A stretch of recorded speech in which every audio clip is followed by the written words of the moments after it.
There's also the counting of the cost and trying to figure out just how to fix the solution and the damage to the environment, that is animals, of course, as well as habitat throughout Australia.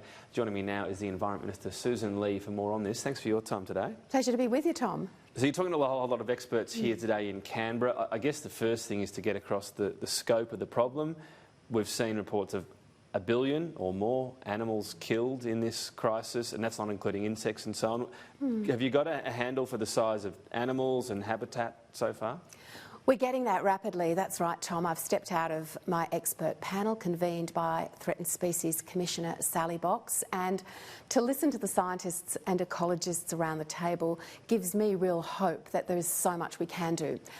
Until we get onto the fire grounds, we won't know exactly where the loss is, but already we're mapping areas where there's been extreme heat with where our threatened species range is and habitat quality, so that in the future we can protect the source populations, the precious areas of habitat for some of our more endangered species. But in the short term, we can get out there on the ground with food, with shelter, with water, and with the most important thing a lot of people will tell you is the predators. So out pretty quickly after any fire are cats and foxes, and our native species are vulnerable. So predator control is vital. They get back out there really quickly afterwards. Look, they see that as an opportunity. In fact, cats patrol the perimeter between the burnt zone and the unburnt zone because they know that's where you will see animals run. And when I talked to some amazing RFS volunteers yesterday who also do wildlife rescue, they say that's quite heartbreaking. They stand there at containment lines and they see the native animals run out.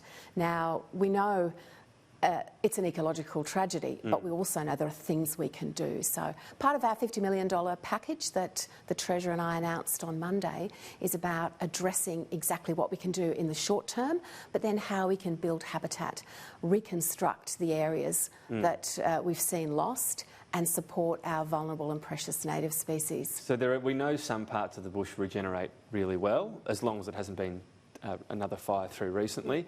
Is it a case of saying, let's look at the habitat. This habitat will recover, so let's make sure that gets a chance to.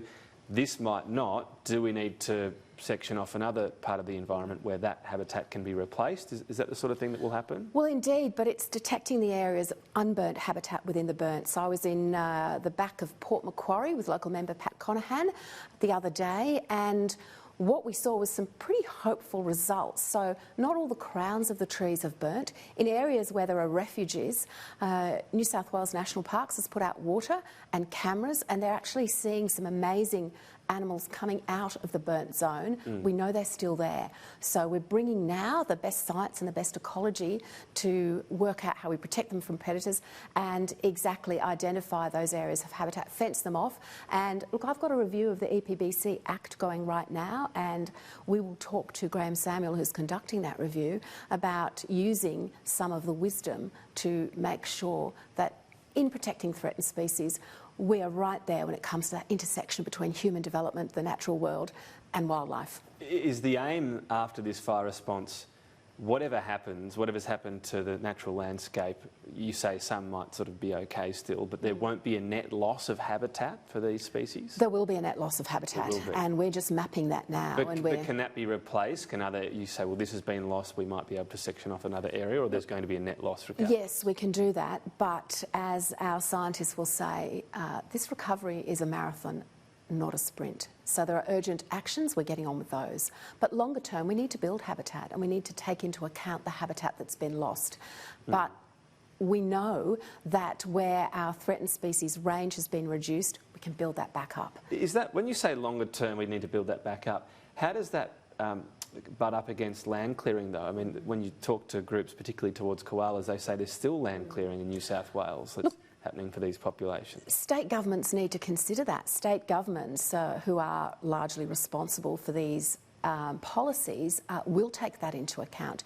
In New South Wales, which has lost over 5 million hectares, or had 5 million hectares affected by the fires, they're talking about a massive area of their national parks being affected, so close to 50%. So they will have big decisions to make about policies within those parks and within the zone between parks and human habitation, and that's particularly important for koalas. Also, speaking of koalas, you had this announcement that Port Macquarie Koala Hospital held that news conference there, and obviously some money already being handed out. Is the hospital itself going to get the money out of this fund? It's certainly eligible to. It had received, I think, $5 million from the state government. It's got quite a lot of donations coming in the door. So my message is that our package is about responding immediately to where that urgent need is. The federal government is side by side with our wildlife carers and our experts, but certainly the Koala Hospital is eligible for funding. But what I really like about that hospital, it's been there for 40 years, their knowledge about koalas is extraordinary. So they will be part of a network of experts that work out how we... I mean, koalas are across a vast range of eastern Australia. You know, how we use the populations that are chlamydia-free, the ones that have the best genetics, and how we interact the science and the knowledge with the areas that have been burnt, particularly in northern New South Wales, which has been so badly affected. There was talk about koalas being on an endangered list. That's not koalas in Australia, that's certain populations. But is there a risk, say Kangaroo Island was seen as an insurance population, there might need to be a new insurance policy in that sense? Look, the Southern Highlands of New South Wales has also got a very strong genetic strain of koalas, and yes, they've been decimated on Kangaroo Island, but overall the population is strong. So we've got interventions we can do, we've got scientists that are waiting there to do them, and we've got zoos who know so much, and we gave zoos $1 million each to build their capacity and use their existing capacity for insurance populations, not just for koalas. You know, I'm quite worried about the Kangaroo Island dunnet, which is a small marsupial. These guys don't have many tricks up their sleeve when it comes to when it comes to fires. And yes, the koala has captured imaginations, and it is an iconic species. But as Environment Minister, I'm concerned about the ones that people see less and might come out at night, and we don't know so well. But they're absolutely vital in that web of life in our wildlife. Try to put the dunnet on the map, not quite the profile of the koala. Hazard reduction's been spoken about a lot. Our approach, whether enough was done, and yet we're also talking about huge swathes of land that has been burnt. Are we going to see an increase in hazard reduction, or is the size of these fires mean that a lot of it's perversely been done as well? We've got to work closely with state agencies, and I don't want this to be a hazard reduction blame game, which sometimes you do see after fires, but it needs to be a real discussion about fuel loads, about the dryness of our vegetation, the cumulative effect of years of dry, in my part of the world, drought. Because even with low fuel loads, we're seeing these fires move really, really quickly because the vegetation is so dry. More so than they used to, particularly, for example, in the subtropical rainforests of the Guandana rainforests, where normally you'd get a watercourse that would stop the path of the fire. You're now seeing it jump across that. So I've spoken to state environment ministers. I'm on the phone to them quite regularly, and we are going to have that discussion, which talks about how we manage vegetation differently, and we use Indigenous land management, and our communities, our firefighters, they know all about the way that fires behave on the ground. The anecdotal evidence is that councils are stopping people clearing properties, even that RFS captains are wanting to get out there and conduct burns and it takes too long. Is there any evidence of that from what you've seen, you've heard, state ministers are telling you? Anything at all? Tom, there's lots of anecdote on the ground, and of course I've heard those things as a local member with fires only 70 k's from my hometown. So have you delved into that before and found, actually, yes, this is a real blockage, that hazard reduction didn't happen because of some sort of red tape or desire for it not to happen? Well, states have a lot of consultation to do prior to any burning that addresses a fire risk, and they will say the window is narrowing because the dryness of the vegetation and the longer, hotter sequences of years and months. So yes, we do have to manage these things differently.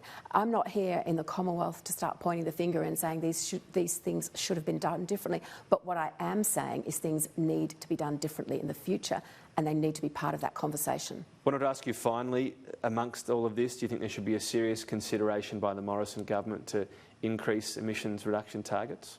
we're meeting our targets, and Angus Taylor's made that very clear. We've got new technologies around the corner. You know, we look at these things in terms of emissions, but also climate change, adaptation and resilience, and those are actions on the ground, and they're the things I'm focused on very much through this initial package. And that's your portfolio, obviously, and the adaptation's an important part, but is that a no to any consideration of increasing the target? Our targets are set and we're meeting them, and that global action is sound. Because we had the meet and beat line is what we get a lot. Tony Abbott, he was Prime Minister when it was 26 to 28%. Scott Morrison's only action in this area in December 2018 was to halve that effectively with the Kyoto carryover. That wasn't part of policy before. Is that hard to explain, halving the target on his watch? Look, I don't think it's hard to explain when you look at it in terms of global action and our global Paris targets and the new technologies that Angus Taylor talks about that are just around the corner. Hydrogen, which is exciting, building reliability into the grid. If all those of technologies these smart are there, innovations. then why halve the target? Well, the target is set and the target is sensible. All right. We'll continue to keep updated on this situation because the environment is a huge part of this bushfire response. Sussan Ley, thanks for your time. Pleasure.